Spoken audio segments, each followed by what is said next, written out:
Hello everyone, today I'm looking at The World Ends With You. Man, this is a great game by Square Enix. This is probably my favorite game, my favorite exclusive game on the DS or 3DS handheld system. What I love about it is the fact that the story's good, the gameplay is good. It has its own unique thing. And so what it is about is essentially you play as this character called Neku, who essentially has died or something. And in the afterlife, it's downtown Shibuya. And what you have to do is you have 7 days to play this game, essentially. If you don't win the game in 7 days, basically your soul is kind of gone forever and you die for good. And so it deals a lot with themes of depression, anxiety, and suicide, whatever.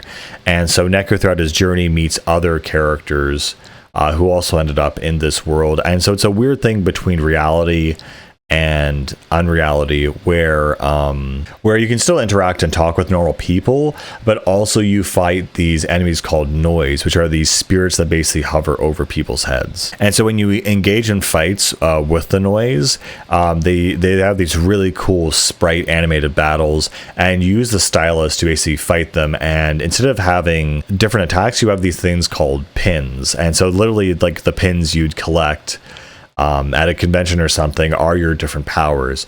And so you can equip a certain amount at a time, and each one of them has a distinct kind of attack pattern or whatever, and the more you use them, the more they level up. This game, the way it's balanced, the way it's created, it is so cool. I really like it. Also, the dialogue is really good. It has its own style when it's thought bubbles and speech bubbles. You have a bunch of other characters like Shiki, Beat, Rhyme, etc. And this game, it just works really well. What's also interesting is that a lot of things are accessed through your phone as to where you can see the noise and how you can equip things.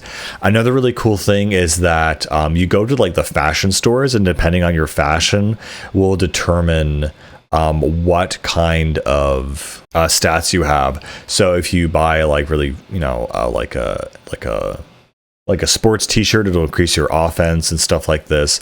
And so it's really cool how they have this mixture of just, this is the Shibuya game. Like people, this is for the downtown Tokyo fans.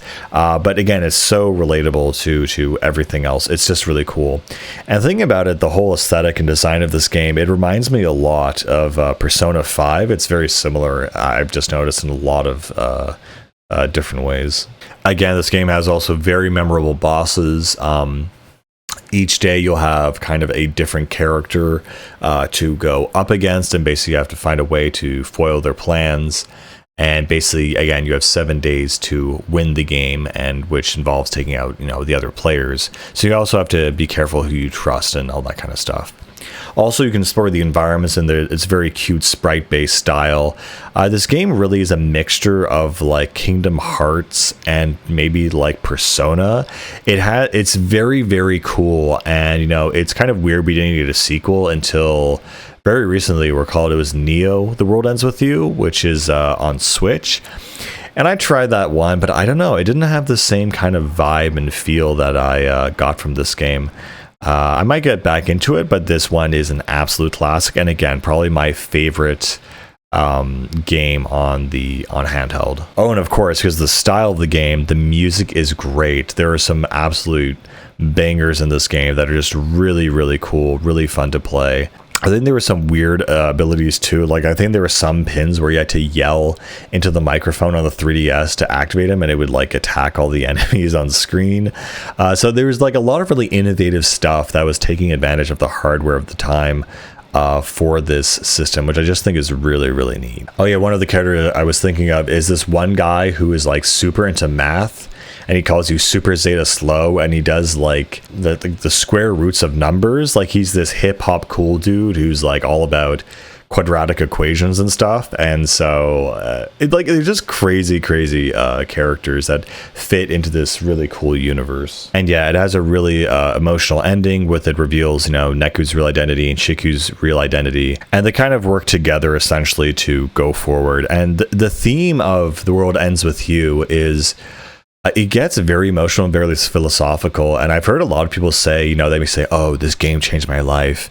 And looking at, this sprite-based DS game, you wouldn't think that, but the actual message is very impactful, which is that essentially that it kind of deals with suicide and depression, where essentially, this world that Neku inhabits, it will end if he decides not to live in it. So you are the determinator of your life, of your world, and the world and the way you see it will end with you if you allow it.